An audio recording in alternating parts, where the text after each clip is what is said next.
I found out I was pregnant at the same time as my mafia husband's childhood sweetheart Rosa. To protect her baby from being aborted by her parents, my husband claimed her baby as his own. As for mine, he coxed me, saying he will claim only after her baby was born. I confronted him, demanding to know why he would do this to me. His response was cold and unwavering. Claiming her baby as mine was the only way to protect them both. I won't let anything happen to her or the child. In that moment, as I looked at the man I had loved for 10 years, I realized my love for him had died. Not long after, my family condemned me, calling me a slut for having a child without a father and pressured me into getting an abortion. Meanwhile, my husband was in another city with his sweetheart helping her through her pregnancy. By the time he returned, I was already gone. I found out that my husband was accompanying his childhood sweetheart Rosa for her pregnancy checkup at my regular hospital this afternoon. Vincent, our baby looks so cute on the monitor. From the crack in the door, I saw Vincent's face lit up with a smile. Rosa was pointing at the monitor, and Vincent nodded, smiling back at her. If I didn't know that man was my husband, the father of my baby, I would have sworn they were a couple, happy and in love. Isabella Caruso, the doctor is ready for your examination, the nurse called. Vincent turned, his face drained of color, his eyes scanning the hallway. He must have heard my name. When his eyes landed on me, his mouth opened, but no words came out. I had been happily married to Vincent Falcone, my mafia husband, for nearly 10 years. This year, I was finally pregnant with his child.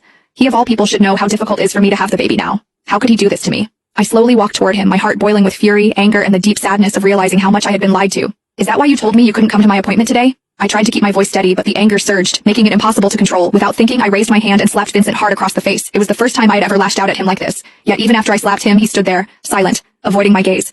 Your silence isn't helping, Vincent. You owe me an explanation. Vincent didn't move, but Rosa, who had been standing behind him, stepped forward, shielding him from my anger. Mrs. Falcone, Isabella, right? She said, her voice shaking. Blame it all on me. Vincent did nothing wrong. It was my mistake, Isabella. I'm the one who got pregnant. Blamed it all on you, huh? I scoffed, the bitterness in my voice clear. I was a tough woman, but even so, tears streamed down my face. As if my tears had triggered something in him, Vincent finally stepped past Rosa and pulled me into his arms. Don't cry, Isabella. The baby isn't mine, he said, his voice barely above a whisper. I froze. What? But then, Rosa spoke. She winked her innocent big eyes at Vincent. Vincent, didn't you promise to protect my baby by claiming it as your own? Why are you telling her now? Protect her baby? What the hell was going on? I broke free from Vincent's arms and stared at him. What the fuck is happening right now, Vincent? What the hell is she talking about?